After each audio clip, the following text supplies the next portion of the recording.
빨리 한국어로 명칭을 바꾸자. 세계문화유산에 등록해야 한다. 최근 나사가 발표한 사진 하나 때문에 미국은 물론 전 세계 과학계가 발칵 뒤집혔습니다. 이에 많은 천문학자부터 해양학자는 역사상 처음으로 발견된 사실을 믿지 못하겠다며 한국을 방문하기까지 했죠. 그리고 직접 두 눈으로 진실을 알게 된 과학자들은 한국의 비밀이 드디어 밝혀졌다며 굉장히 좋아했다는데요. 세계 100대 유해 생물, 미국을 비롯해 전 세계는 씨위드라고 불리는 이 바다 생명체를 멸종시키기 위해 무려 100년 동안 고군분투해왔습니다. 그런데 최근 나사가 발표한 사진 한 장이 이들의 노력을 모두 물거품으로 만들어버렸는데요. 괴물이라고 생각해서 전부 없애려고 했던 이 바다 생명체를 열심히 기르고 있는 한 나라의 모습이 포착되었기 때문이죠. 우주에서도 보일 정도로 거대한 바다 괴물, 그리고 이 바다 괴물을 남몰래 기르고 있던 한 나라, 모두의 예상을 뒤집은 그 나라는 바로 한국이었습니다. 우리나라에 바다 괴물이 있었어? 모두가 궁금해하는 바다 괴물의 정체. 그런데 정작 한국인은 이 바다 괴물 없이 살 수가 없다는데요. 왜냐하면 우리의 식탁에 매일 등장하기 때문이죠. 전 세계를 벌벌 떨게 만드는 바다 괴물. 하지만 한국인은 매일 먹는다는 바다 괴물의 정체, 바로 미역이었습니다. 미역은 약 1000년 동안 한국인의 식탁에 올랐기 때문에 한식의 근본이라고도 불리는데요. 그런데 왜 전 세계는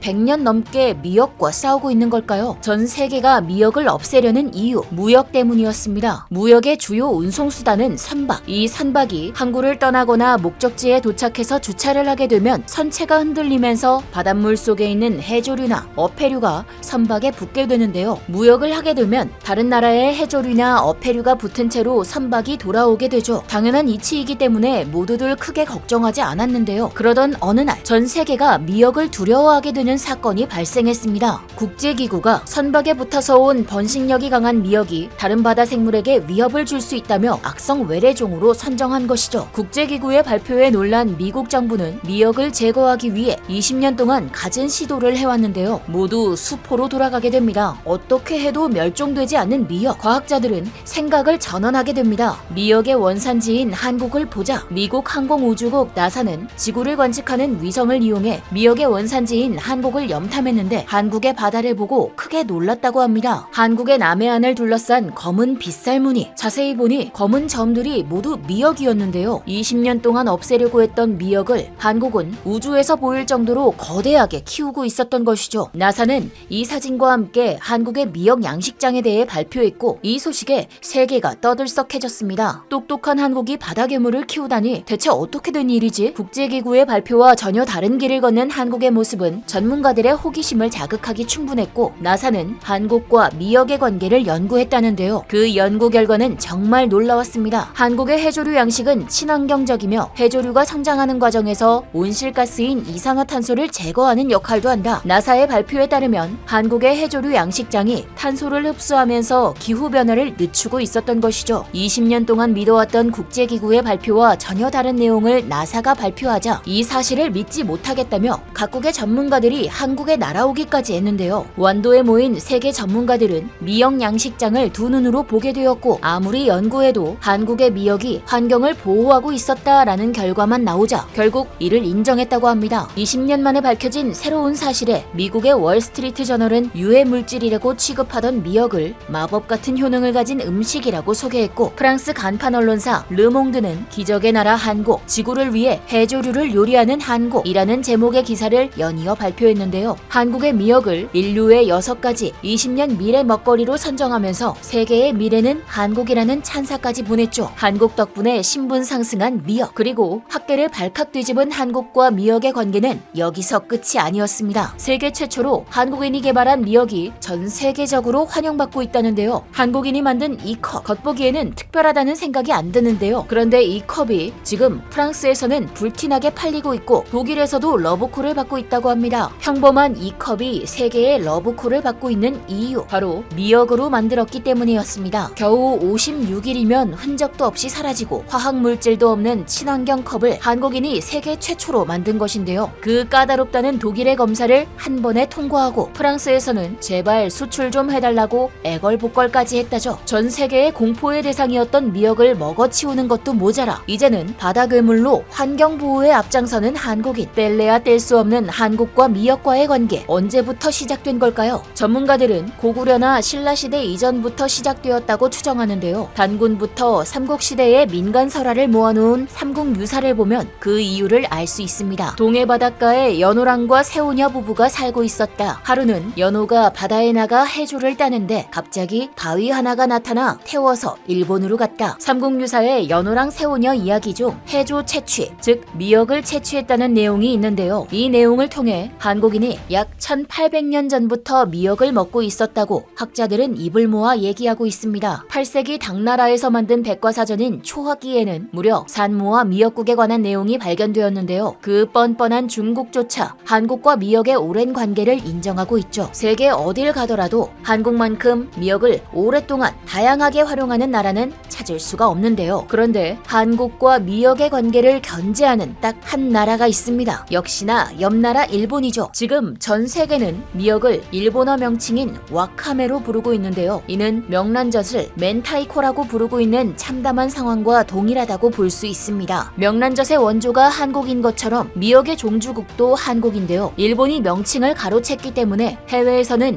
미역을 미역이라고 불러도 알지 못한다고 합니다. 미역 종주국의 지위를 되찾기 위해 여러 전문가는 한국의 전통 미역 채취 방식인 울진, 울릉, 돌미역, 떼배 채취 어업을 세계 중요 농업유산으로 등재하려고 하는데요. 일본의 방해 작전을 뚫고 우리나라가 미역이라는 이름을 제발 되찾아오길 바라겠습니다. 지금까지 얼큰한 뉴스였습니다. 감사합니다.